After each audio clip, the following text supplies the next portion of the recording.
Stonehenge विल्टशशायर में स्थित एक प्रागैतिहासिक स्मारक है जो नवपाषाण काल के उत्तरार्ध के सबसे प्रसिद्ध अखंड स्तंभों में से एक है।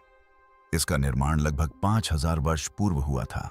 5000 वर्षों से भी अधिक समय से स्टोनहेंज खामोशी से खड़ा है। न कोई शिलालेख, न कोई व्याख्या, बस हवाई जहाज से भी अधिक भारी विशालकाय पत्थर, जिन्हें एक ऐसी सभ्यता ने असंभव सटीकता के साथ व्यवस्थित किया है जिसके पास कथित तौर पर कोई उन्नत उपकरण नहीं थे। इतिहासकारों ने अनुमान लगाए, पुरातत्वविदों ने बहस की, और स्टोनहेंज का वास्तविक उद्देश्य अब तक अतीत में दबा रहा। हाल ही में एक कृत्रिम बुद्धिमत्ता प्रणाली को स्टोनहेंज के बारे में हमारे पास मौजूद सभी जानकारी दी गई। Satellite scan, ground penetrating radar, खगोलीय डेटा, प्राचीन जलवायु रिकॉर्ड और हजारों वर्षों के मानवीय पैटर्न। लक्ष्य सीधा था, अव्यवस्था में व्यवस्था खोजना। जो मिला उसने सभी को चौंका दिया। पत्थर बेतरतीब नहीं थे, वे केवल औपचारिक नहीं थे, और न ही वे केवल सूर्य के साथ संरेखित थे। तो आगे बढ़ने से पहले लाइक बटन दबाएं और इस चैनल को सब्सक्राइब करें। Stonehenge algorithm.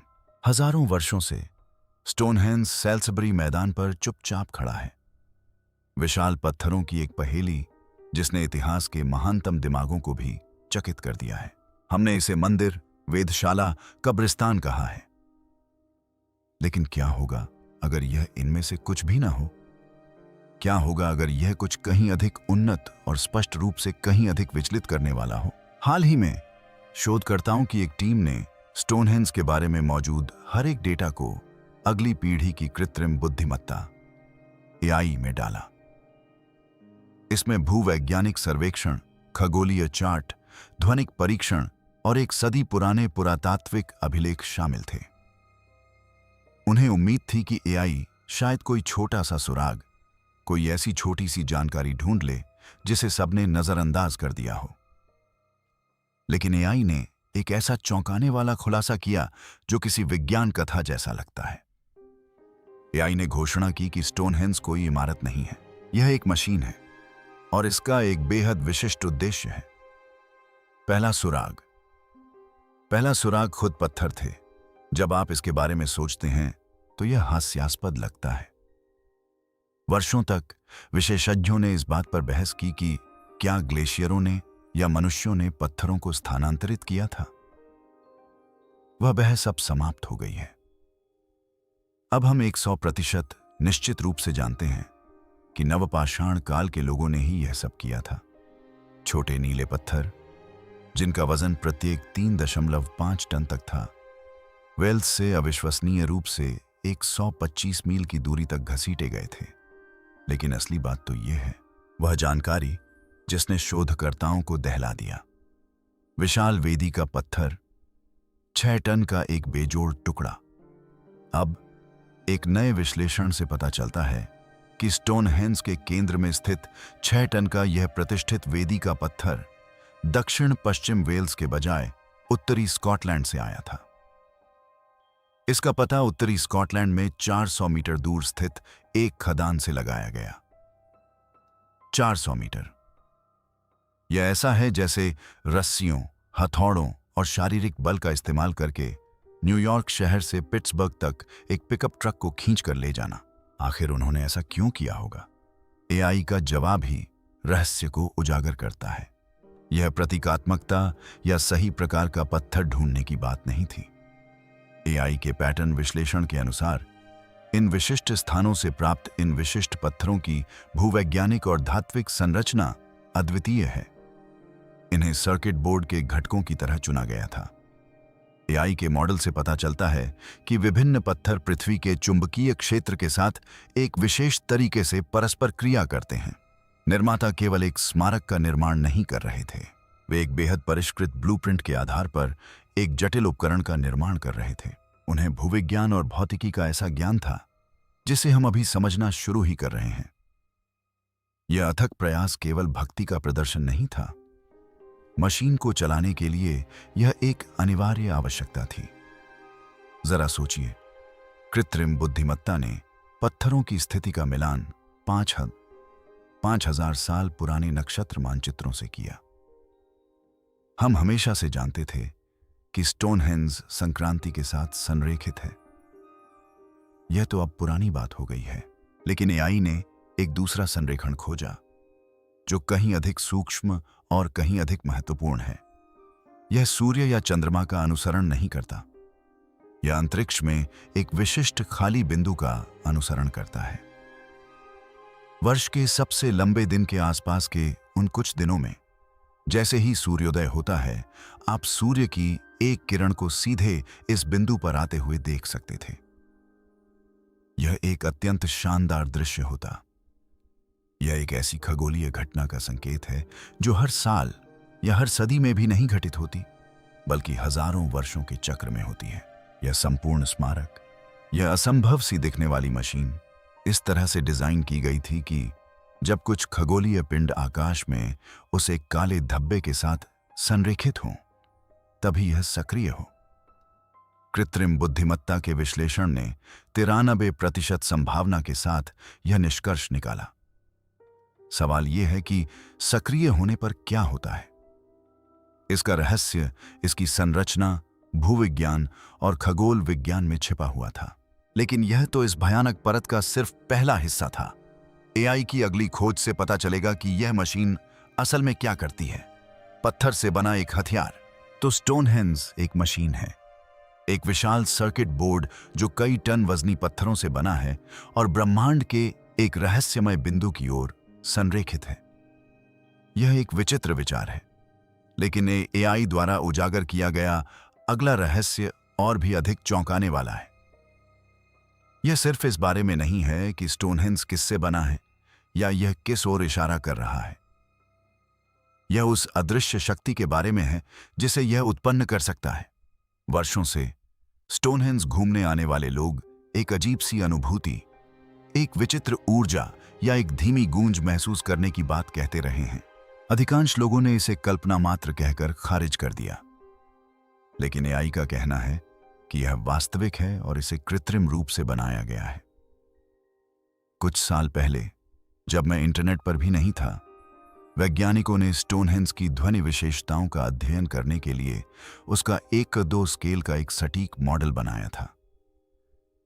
उन्होंने 3D प्रिंटेड पत्थरों का उपयोग करके मूल संरचना को अविश्वसनीय सटीकता के साथ दोहराया। उन्हें जो मिला वह आश्चर्यजनक था। यह स्मारक ध्वनि का स्वर्ग है।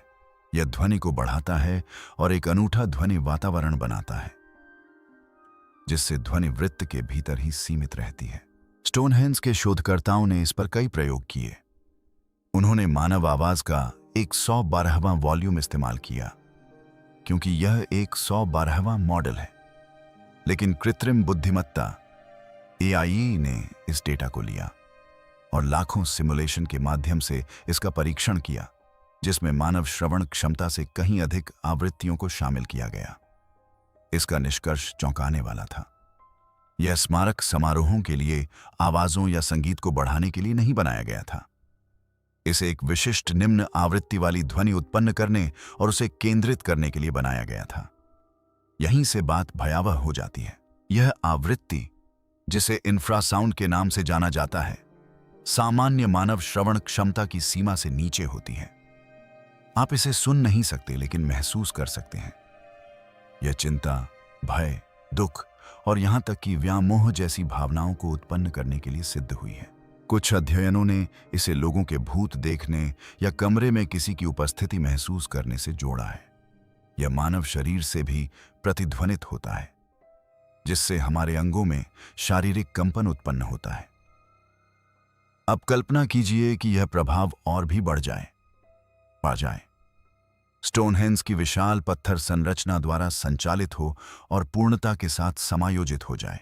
एआई मॉडल से पता चलता है कि जब मशीन सक्रिय होती है तो वह इतनी शक्तिशाली अवरक्त ध्वनि तरंग उत्पन्न करती है कि उसका प्रभाव मीलों तक महसूस किया जा सकता है।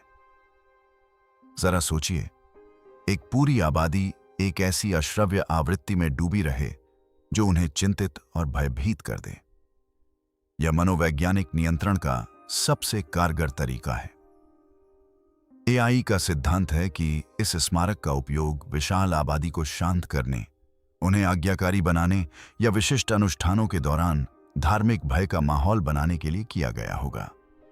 इसके निर्माता केवल वास्तुकार ही नहीं थे, वे ध्वनि विज्ञान और मानव मनोविज्ञान के विशेषज्ञ थे। उन्होंने असल में एक ऐसा हथियार बनाया जो एक साथ हजारों लोगों की भावनाओं को नियंत्रित करने में सक्षम था। आज लोग जो ऊर्जा महसूस कर रहे हैं वह शायद उस स्मारक की असली भयावह शक्ति की एक हल्की सी गूंज मात्र हो, एक दबी हुई फुसफुसाहट। एक अद्भुत संरचना बनाना एक बात है, लेकिन उसे दिमाग को नियंत्रित करने के लिए डिजाइन करना दूसरी बात। एआई के सामने अगला बड़ा सवाल यह था कि ये लोग कौन थे? 5000 साल पहले इस तरह का ज्ञान किसके पास था? इसका उत्तर एक ऐसे समाज की ओर इशारा करता है जिसकी हमने कभी कल्पना भी नहीं की थी। नवपाषाण काल के महारथी। कहानी और भी भयावह होती जा रही है। हमारे पास एक ऐसी मशीन है जिसे एक ब्रह्मांडीय घटना पर नजर रखने के लिए डिजाइन किया गया है, और एक ऐसा ध्वनि प्रवर्तन हथियार है जो एक आबादी को नियंत्रित करने के लिए बनाया गया है।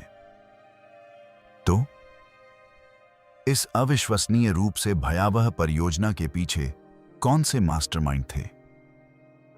लंबे समय तक प्रचलित सिद्धांत यह था कि स्टोनहेंज एकीकरण का स्मारक था। पुरातत्वविदों ने पाया कि इस स्थल के पास दफनाए गए लोग प्राचीन ब्रिटेन के विभिन्न हिस्सों से आए थे। यह माना जाता है कि स्टोनहेंज के निर्माण ने विभिन्न जनजातियों को एक महान शांतिपूर्ण सहयोगात्मक प्रयास में एकजुट किया। यह एक सुंदर कहानी है। दुर्भाग्यवश कृत्रिम बुद्धिमत्ता के विश्लेषण से पता चलता है कि वास्तविकता बिल्कुल विपरीत थी। कृत्रिम बुद्धिमत्ता ने सभी पुरातात्विक और मानव शास्त्रीय डेटा को एक सामाजिक अनुकरण मॉडल के माध्यम से संसाधित किया। इसने निष्कर्ष निकाला कि इतनी सटीकता और श्रम की आवश्यकता वाली इतनी बड़ी परियोजना जनजातियों के एक ढीले संघ के साथ संभव नहीं थी। इसका प्रबंधन बेहद जटिल है। 6 टन वजनी वेदी को स्कॉटलैंड से 400 मीटर दूर ले जाने के लिए जिस स्तर के संगठन और संसाधन प्रबंधन की आवश्यकता होगी वह आधुनिक इंजीनियरिंग परियोजनाओं के बराबर है। इसके लिए हजारों मजदूरों, भोजन और पानी की निरंतर आपूर्ति, कुशल औजार निर्माताओं और प्रतिभाशाली इंजीनियरों की आवश्यकता होगी जो वर्षों बल्कि दशकों तक पूर्ण समन्वय के साथ काम करें। एआई के अनुसार यह एकीकरण नहीं बल्कि वर्चस्व था। साक्ष्य एक शक्तिशाली, केंद्रीकृत और अत्यंत उन्नत शासक वर्ग की ओर इशारा करते हैं जिसका पूरे ब्रिटिश द्वीपों पर प्रभुत्व था। यह वैसा साम्राज्य नहीं था जैसा हम आज किलों और शहरों वाले साम्राज्य के रूप में देखते हैं। यह एक काल्पनिक साम्राज्य था, एक कुलीन वर्ग जिसकी शक्ति सेनाओं पर नहीं बल्कि खगोल विज्ञान, भूविज्ञान, ध्वनि विज्ञान और मनोविज्ञान के श्रेष्ठ ज्ञान पर आधारित थी। देश के विभिन्न हिस्सों से लाए गए पत्थर एकता के प्रतीक नहीं थे, ये भेंट थे। ये उस अदृश्य अभिजात वर्ग द्वारा विजित या नियंत्रित क्षेत्रों से मांगी गई अधीनता का प्रमाण थे। मानवीय लागत के बारे में सोचिए। एआई मॉडल का अनुमान है कि स्टोनहेंज जैसी परियोजना के लिए कई पीढ़ियों तक हजारों लोगों के श्रम की आवश्यकता होती। यह कोई ग्रीष्मकालीन परियोजना नहीं थी, यह अनगिनत व्यक्तियों के जीवन भर का काम था। एआई द्वारा वर्णित समाज भयावह रूप से स्तरीकृत है। शीर्ष पर एक छोटा सा प्रतिभाशाली अभिजात वर्ग और निचले स्तर पर एक विशाल नियंत्रित श्रमिक बल जिसे मनोवैज्ञानिक हेरफेर और भय की संस्कृति द्वारा नियंत्रित रखा जाता है, जिसे संभवतः स्मारक द्वारा और भी बल दिया गया है। हमें बड़े पैमाने पर युद्धों या हथियारों का कोई सबूत नहीं मिलता, लेकिन यही तो मुख्य बात है। उनका नियंत्रण अधिक सूक्ष्म और अधिक पूर्ण था। जब किसी की आत्मा को कंपन से वश में किया जा सकता है तो तलवार क्यों चलाई जाए? इस रहस्यमय साम्राज्य के पास मशीन को डिजाइन करने का ज्ञान और हजारों लोगों को इसे बनाने के लिए मजबूर करने की शक्ति थी। वे एक लंबी योजना बना रहे थे, उस ब्रह्मांडीय घटना की तैयारी कर रहे थे जिसके लिए यह स्मारक बनाया गया था।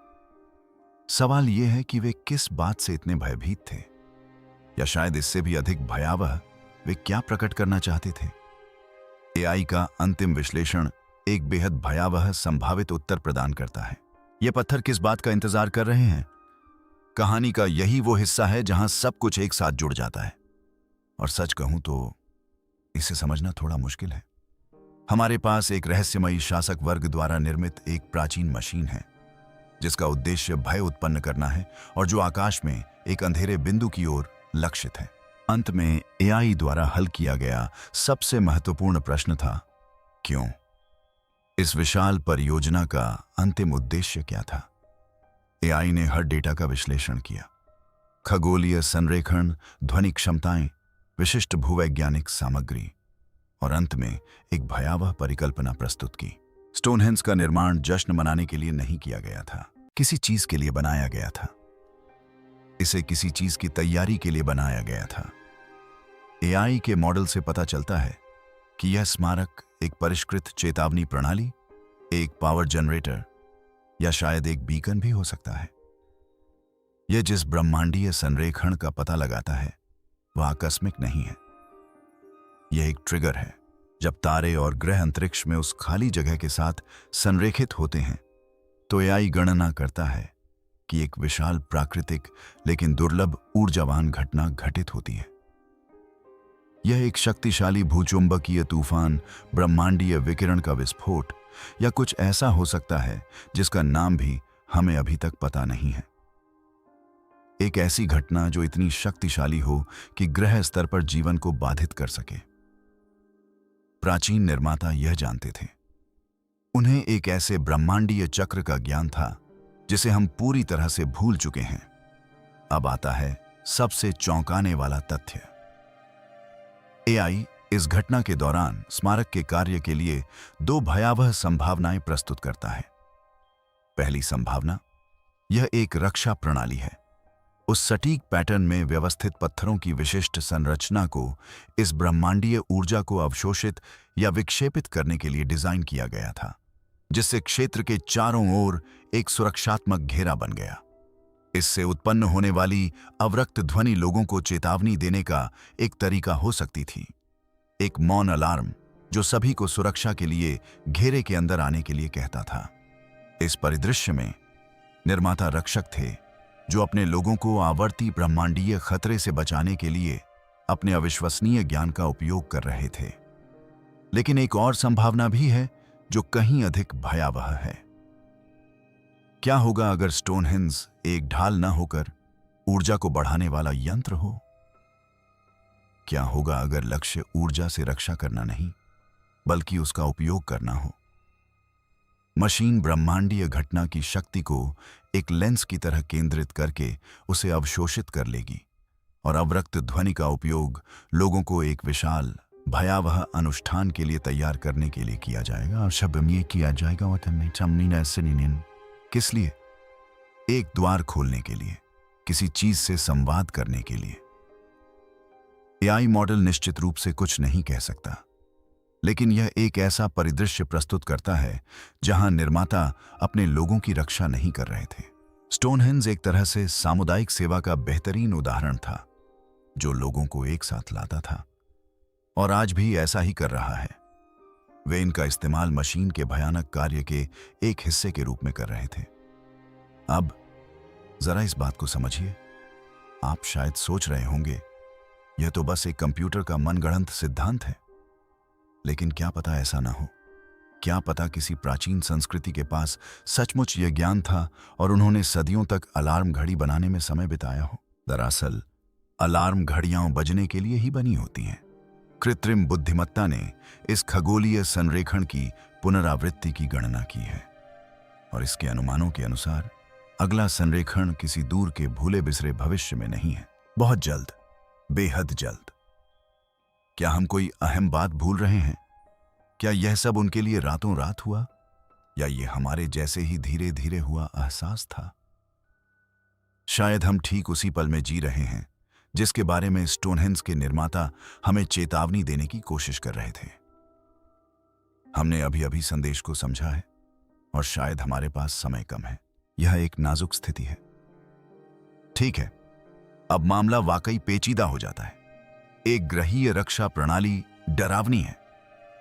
एक मन को नियंत्रित करने वाला यंत्र उससे भी बदतर है।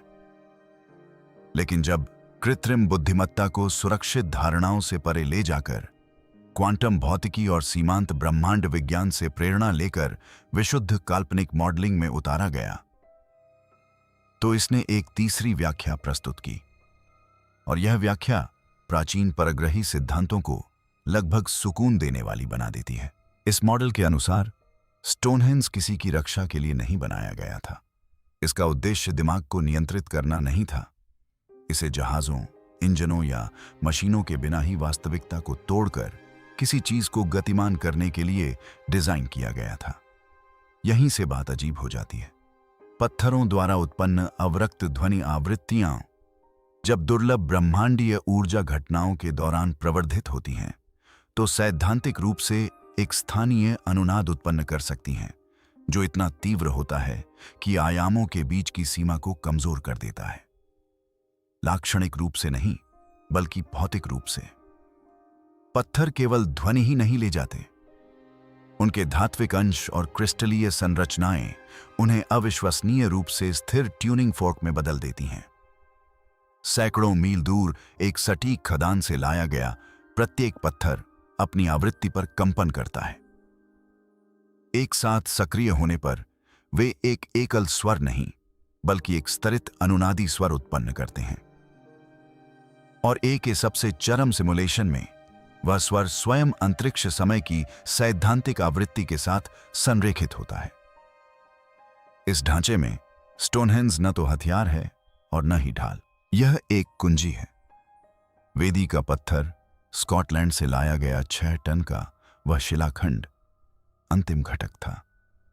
इसकी अनूठी संरचना मुख्य अनुनादक का काम करती है, वह अंतिम स्वर जो तार को स्थिर करता है, ब्रह्मांडीय संरेखण शक्ति प्रदान करता है।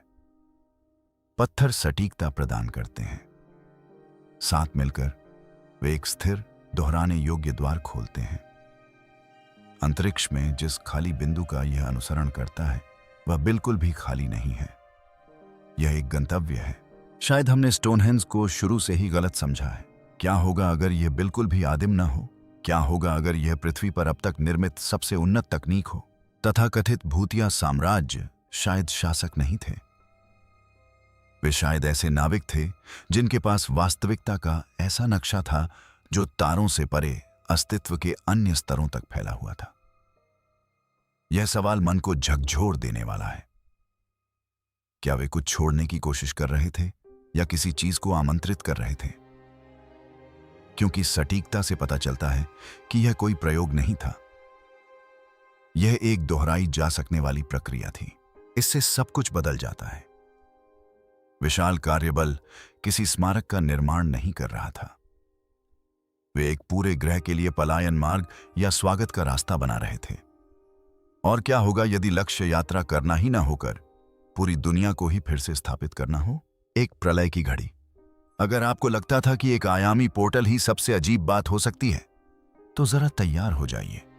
कृत्रिम बुद्धिमत्ता के अंतिम और सबसे चरम विश्लेषण ने स्टोनहेंज के लिए एक ऐसा कार्य प्रस्तावित किया है जिसे समझना लगभग असंभव है। इसने आवर्ती ब्रह्मांडीय घटना के विचार को ग्रहों के चक्रों के सबसे चरम सिद्धांतों के साथ जोड़ दिया। क्या होगा यदि स्टोनहेंज जिस घटना पर नजर रख रहा है वह केवल एक तूफान नहीं, बल्कि एक चक्रीय विनाशकारी घटना हो? एक ग्रह रीसेट बटन जो हर कुछ हजार वर्षों में सक्रिय होता है। ब्रह्मांड से ऊर्जा की एक लहर जो पृथ्वी की सतह को पूरी तरह से साफ कर देती है। और क्या होगा अगर स्टोनहेंज के निर्माता ही आखिरी स्टोनहेंज के इकलौते जीवित बचे लोग हों? इस चौंका देने वाले परिदृश्य में भूत साम्राज्य सिर्फ एक उन्नत समाज नहीं था, वे एक भूली हुई विज्ञान के उत्तराधिकारी थे, एक भयानक रहस्य के रक्षक। आने वाली प्रलय से जीवन को, या कम से कम अपने जीवन को बचाने के लिए वे बेताब थे। एआई ने स्मारक द्वारा इस लक्ष्य को प्राप्त करने के 2 अभूतपूर्व तरीके प्रस्तुत किए। पहली संभावना यह है कि स्टोनहेंज एक आनुवंशिक भंडार है, पत्थरों से बनी एक जैविक हार्ड ड्राइव। एआई के मॉडल से पता चलता है कि पत्थरों के क्रिस्टलीय मैट्रिक्स के भीतर आणविक स्तर पर भारी मात्रा में जानकारी संग्रहित करना संभव है। हम कुछ फाइलों की बात नहीं कर रहे हैं। हम पृथ्वी पर मौजूद हर प्रजाति के संपूर्ण डीएनए अनुक्रमों की बात कर रहे हैं। हमारे ग्रह के पारिस्थितिकी तंत्र का पूरा खाका, सबसे सरल बैक्टीरिया से लेकर सबसे जटिल स्तनधारियों तक, सब कुछ ठोस चट्टान में समाहित है। ब्रह्मांडीय घटना इस जानकारी को पूरी दुनिया में प्रसारित करने के लिए आवश्यक शक्तिशाली ऊर्जा विस्फोट प्रदान करेगी, ताकि बंजर ग्रह को फिर से जीवन से भर दिया जा सके। ये पत्थर केवल चट्टाने नहीं हैं, ये जीवन का एक पुस्तकालय है, पुनर्जन्म का एक मौन वादा है। लेकिन दूसरी संभावना ही असली भयावहता की ओर ले जाती है। यह अधिक व्यक्तिगत, अधिक स्वार्थी और बहुत अधिक डरावनी है। क्या होगा यदि यह भंडार सभी जीवन के लिए नहीं था? क्या होगा यदि यह केवल कुछ चुने हुए लोगों के लिए था? क्या होगा यदि यह डीएनए के लिए नहीं, बल्कि चेतना के लिए था? अब असली बात पर आते हैं। यह सिद्धांत बताता है कि ये पत्थर एक प्रकार के क्वांटम सर्वर के रूप में काम कर सकते हैं। महान अनुष्ठान किसी देवता को बुलाने या कोई द्वार खोलने के बारे में नहीं था। यह अभिजात वर्ग के दिमागों को स्मारक के ऊर्जा क्षेत्र में स्थानांतरित करने की एक कठोर तकनीकी प्रक्रिया थी। अवरक्त ध्वनि केवल नियंत्रण के लिए नहीं थी, यह वाहक तरंग थी जो उनके मस्तिष्क के पैटर्न को स्थानांतरण के लिए आवश्यक सटीक आवृत्ति पर समायोजित करती थी। वैश्विक प्रलय में उनके भौतिक शरीर नष्ट हो जाएंगे, लेकिन उनकी चेतना, उनका मूल तत्व पत्थरों में ही सुरक्षित रूप से संरक्षित रहेगा। प्रतीक्षा। किस बात की प्रतीक्षा? इस ग्रह के फिर से रहने योग्य बनने की, नए आदिम जीवन रूपों के उपयुक्त मेजबानों में विकसित होने की। फिर वे नए शरीरों में प्रवेश कर सकेंगे और अपने साम्राज्य को नए सिरे से स्थापित कर सकेंगे। यह एक भयावह, लगभग परिपूर्ण अमृता का रूप है जो शेष संसार का बलिदान करके प्राप्त की जाती है। यही एक भयानक विचार सब कुछ स्पष्ट कर देता है। वह अविश्वसनीय बहुपीढ़ीगत प्रयास जो निश्चित रूप से सदियों तक चला होगा, गणितीय और भूवैज्ञानिक सटीकता की परम आवश्यकता, जिस पर कोई समझौता नहीं किया जा सकता। जनसंख्या पर निर्मम मनोवैज्ञानिक नियंत्रण। अगर आपकी चेतना का अस्तित्व ही दांव पर लगा हो, तो आप कुछ भी करेंगे, कुछ भी आदेश देंगे। यह स्मारक महज एक परियोजना नहीं था, यह जीवन रक्षक नाव थी। यह उन विशाल पत्थरों को देखने का आपका नजरिया पूरी तरह बदल देता है। वे केवल एक भूले हुए युग के निशान नहीं हैं, वे मकबरे, पुस्तकालय या इससे भी भयावह, प्राचीन, अविश्वसनीय रूप से उन्नत प्राणियों की आत्माओं के प्रतीक्षालय हो सकते हैं। एआई हमें यह नहीं बता सकता कि मशीन पहले कभी सक्रिय हुई है या नहीं। यह हमें सबसे परेशान करने वाले प्रश्न के सामने खड़ा कर देता है। क्या हम अतीत के पतन की उपज हैं? या हम केवल एक ऐसी भोली भाली सभ्यता हैं जो सच्चे शासकों के अस्तित्व में रहते हुए विकसित हुई?